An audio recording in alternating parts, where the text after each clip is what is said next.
Hello, teacher. Pronunciation above sentences.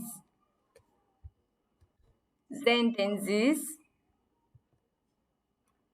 1. My doctor book is on the table.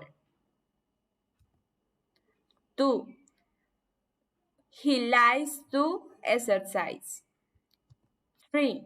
My cousin says that she will be a young lady until she gets married. 4. The teacher has yellow shoes. 5. She loves to go to the city of Cartagena.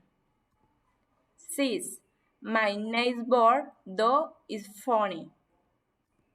7.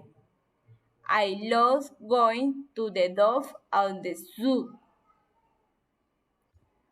8. The room wall is blue. 9.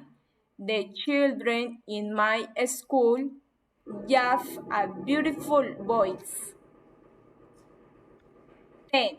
They are jumping for joy. 11.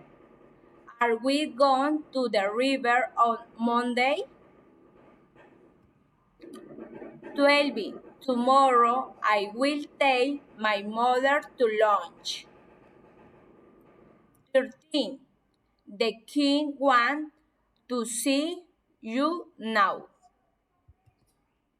14. My father gave me a rose. 15. The night is stormy. Thank you. Bye bye.